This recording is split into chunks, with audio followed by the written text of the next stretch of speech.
இன்னைக்கு இந்த வீடியோவில் பிக் பாஸ் சீசன் 7 டே 88 இருக்கு இல்லையா, அதை தான் ரிவ்யூ பண்ண போகிறோம் அப்படின்னே சொல்லலாம். ஸோ டே 88 பொறுத்த வரைக்குமே பார்த்தோம் அப்படின்னா நிக்சன் இருக்கார் இல்லையா, நேற்று தான் வந்துட்டு நிக்சன் ஸ்கோர் போர்டில் ஹையஸ்ட் பிளேஸ் அப்படின்றது இருந்தார். பட் இன்னைக்கு பார்த்தோம் அப்படின்னா விஷ்ணு விஜய் இருக்கார் இல்லையா, அடுத்தடுத்து 2 டாஸ்க்லையுமே பார்த்தோம் அப்படின்னா ஒரு டாஸ்கில் 3rd பிளேஸ், ஒரு டாஸ்கில் 1st பிளேஸ் அப்படின்றத வின் பண்ணி 7 பாயிண்ட்ஸோட முதல் இடத்துல இருக்காரு அப்படின்னு தான் சொல்லணும். ஸோ நேற்றை பொறுத்த வரைக்குமே கில்லர் ஸ்டே அப்படின்னு ஒரு டாஸ்க்கும், இன்னொரு டாஸ்க் பார்த்தோம் அப்படின்னா பேட்டர்ன்ஸ் அப்படின்னு சொல்லி ஒரு டாஸ்க்கும் தான் நடந்துருந்துச்சு. ரெண்டுமே பார்த்தோம் அப்படின்னா முழுக்க லக்க பேஸ் பண்ணி தான் இருந்துச்சு அப்படின்னே சொல்லலாம். ஸோ அதில் ரெண்டாவது அந்த பேட்டர்ன் டாஸ்க் அப்படின்னு சொல்லி சொன்னோம் இல்லையா, அதில் வின் பண்ணவங்களாலே பார்த்தோம் அப்படின்னா நம்ம தான் வின் பண்ணோமா அப்படின்னு சொல்லி நம்ப முடியல. அந்த அளவுக்கான ஒரு கேம் அப்படின்றத பார்த்தோம்னா கிரியேட்டிவிட்டி டீம் தேடி கண்டுபிடிச்சிருந்தாங்க அப்படின்னு தான் சொல்லணும். ஸோ இது மட்டும் இல்லாமல் பார்த்தோம் அப்படின்னா இன்னும் எக்கச்சக்கமான இன்ட்ரெஸ்டிங்கான விஷயங்கள் அப்படின்றதா பிக் பாஸ் யூடியூப்ல நடந்துச்சு.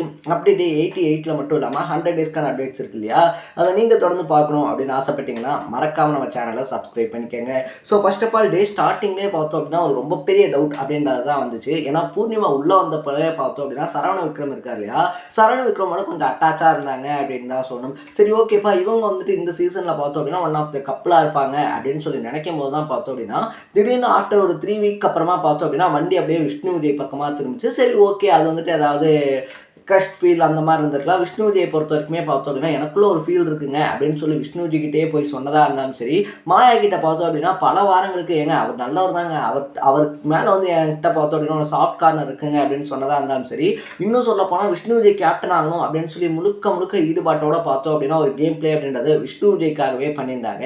சரி ஓகே, இதுதான் அவங்களுடைய பாயிண்ட் போல அப்படின்னு சொல்லி நினைக்கும் போது திடீர்னு இந்த வீக் பார்த்தோம் அப்படின்னா நிக்சன் இருக்கார் இல்லையா, அவர் பக்கம் திரும்பி இருக்காங்க அப்படின்னு தான் சொல்லணும். ஸோ நேற்று பார்த்தோம் அப்படின்னா நிக்சனை வந்துட்டு நான் உங்களை என்னன்னு கூப்பிடணும் அப்படின்னு சொல்லி கூப்பிட்டதா இருந்தாலும் சரி, ஏன்னா நிக்சன் இருக்கார் இல்லையா, நிக்சனோட டைம் ஸ்பெண்ட் பண்ணுறதா இருந்தாலுமே சரி, இவங்களுடைய கேம் பிளே அப்படின்றது பார்த்தோம் அப்படின்னா பசங்க இருக்காங்க இல்லையா அவங்களோட விளையாடுறதா இருக்குமோ அப்படின்ற ஒரு டவுட்டும் வந்திருக்கு. இதுக்கப்புறமா தான் பார்த்தோம் அப்படின்னா இந்த 3 மெம்பர்ஸ் இருக்காங்க இல்லையா, மாயா, பூர்ணிமா, நிக்சன் சொல்லிட்டு. ஸோ இவங்க 3 பேருமே பார்த்தோம் அப்படின்னா இவங்க 3 பேருக்குள்ளேயே ஒருத்தர் இல்லாதப்ப இன்னொருத்தரை பற்றி காசிப்ஸ் அப்படின்றத பேசிக்கிட்டு தான் இருக்காங்க.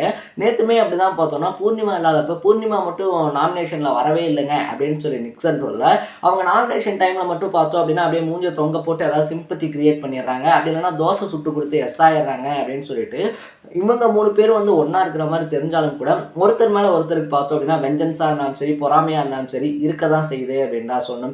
இது எல்லாத்தையுமே தாண்டி தான் நேற்று அந்த கில் அண்ட் ஸ்டே அப்படின்ற டாஸ்க் இருக்கு இல்லையா, அது நடந்துச்சு. இந்த கில் அண்ட் ஸ்டேவை பொறுத்த வரைக்குமே பார்த்தோம் அப்படின்னா ஃபேவரட்டிசம் அப்படின்றதா இருந்தாலும் சரி, இல்லை இதுதான்ப்பா நடக்க போகுது அப்படின்னு சொல்லி எக்ஸ்பெக்ட் பண்ணக்கூடிய அளவுக்கு தான் இருந்துச்சு. ஒரு சில இடங்கள்ல மட்டும் பார்த்தோம் அப்படின்னா அன்எக்ஸ்பெக்டடா மூவ்ஸ் நடந்துச்சு அப்படின்னு சொல்லலாம்.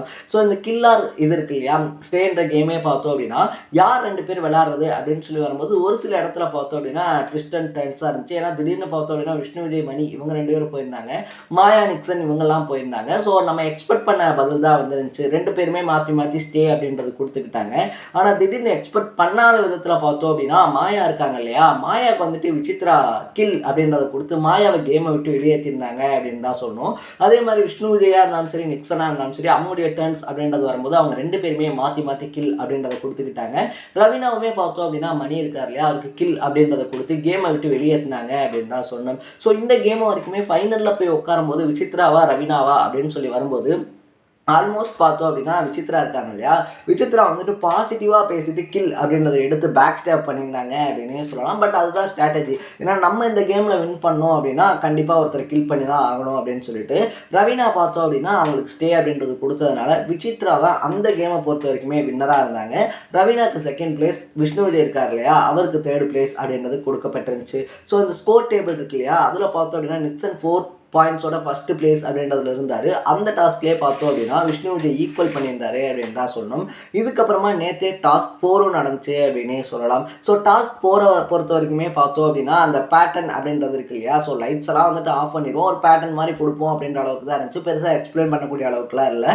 நீங்கள் என்ன பேட்டர்ன் பார்க்குறீங்களோ அதை வந்துட்டு ஆன் பண்ணணும் அப்படின்னு சொல்லும்போது ஒவ்வொரு ஹவுஸ்மேட்ஸுமே பார்த்தோம் அப்படின்னா பார்க்கக்கூடிய அந்த விஷயங்கள் இருக்கு இல்லையா, பார்த்துட்டு அதுக்கேற்ற மாதிரி பண்ணாங்க. முன்னாடியே சொன்ன மாதிரி வின் பண்ணவங்க பார்த்தோம் அப்படின்னா நம்ம தான் வின் அப்படின்னு சொல்லி ஆச்சரியப்படக்கூடிய அளவுக்கு தான் அந்த கேம் பிளே இருந்துச்சு. ஏன்னா யாருக்குமே அதை கரெக்டாக எப்படி விளையாடுதுன்னு சொல்லி கூட மோஸ்ட்டாக புரியல அப்படின்னு தான் சொல்லணும். ஸோ இதோட டே 88 ரிவ்யூ முடிஞ்சிருச்சு அப்படின்னு தான் சொல்லணும். என்னப்பா அதுக்குள்ளே இவ்வளோ ஷார்ட்டாக முடிஞ்சிருச்சா அப்படின்னு சொல்லி கேட்டோம்னா நமக்கும் லாங்காக ரிவ்யூ பண்ணும், இன்ட்ரெஸ்டிங்காக ரிவ்யூ பண்ணும் அப்படின்னு சொல்லி ஆசை தான். பட் அந்த அளவுக்கு உள்ள ஏதாவது நடக்குது அப்படின்னா தான் நம்ம ரிவ்யூ பண்ண முடியும் இல்லையா. ஸோ பிக் பாஸை பொறுத்த வரைக்குமே பார்த்தோம் அப்படின்னா நம்ம பல டைம் பதிவு பண்ணியாச்சு, one of the one and only worst season இதுதான் அப்படின்னே சொல்லலாம். ஏன்னா இன்ட்ரெஸ்ட் இன்ட்ரெஸ்டிங்கான டாஸ்க் அப்படின்றது எதுவுமே கொடுக்காம முழுக்க முழுக்க வாயை வச்சு மட்டுமே பார்த்தோம் அப்படின்னா காசிப்ஸ் பேசுறது, சண்டை போடுறது அப்படின்றத மட்டும்தான் ஓட்டிக்கிட்டு இருக்காங்க. நம்மளும் ஓகே ரிவ்யூ பண்ணுறதை ஸ்டாப் பண்ணிடலாம், போதும் செம்ம போரிங்காக போகுது அப்படின்னு சொல்லி நினைக்கிறோம் அப்படின்னாலும் கூட சரி ஓகே தொட்டாச்சு, தொட்டதை பாதியில் விடக்கூடாது அப்படின்னு சொல்லுவாங்க இல்லையா. டே 1லேருந்து பார்த்தோம் அப்படின்னா ஆல்மோஸ்ட் 75வது நாள் வரைக்கும் சரி ஓகே இந்த வீக் இன்ட்ரெஸ்டிங்கான டாஸ்க் வரும், அந்த வீக் இன்ட்ரெஸ்டிங்கான டாஸ்க் வரும் அப்படின்னு சொல்லி நம்மளும் ஒவ்வொரு வீக்காக வெயிட் பண்ணி வந்தாச்சு. ஆல்மோஸ்ட் 88 டே வரைக்குமே பார்த்தோம் அப்படின்னா எந்த விதமான இன்ட்ரெஸ்டிங்கான டாஸ்க்குமே இல்லை அப்படின்னும் போது சரி ஓகே இன்னும் 12 நாள் மட்டும் பண்ணி என்ன ஆக போகுது அப்படின்னு தோணினாலும் கூட எடுத்த வேலையை முழுசாக முடிக்கணும் அப்படின்னு சொல்லுவாங்க இல்லையா. அதனால தான் பார்த்தோம் அப்படின்னா ஏனோ தானோன்னு போய்கிட்டு இருக்கக்கூடிய பிக் பாஸையும் கடன் உணர்ச்சியோட உட்காந்து நம்ம கம்பீரமாக ரிவ்யூ பண்ணிக்கிட்டு இருக்கோம் அப்படின்னு தான் சொல்லணும். ஸோ உங்களுக்குமே இந்த பிக் பாஸ் சீசன் இருக்கு இல்லையா, அது போர் அடிக்குது அப்படின்னா ஆமாம் அப்படின்னு சொல்லிட்டு நம்ம கமெண்ட் செக்ஷனில் பதிவு பண்ணிட்டு போங்க.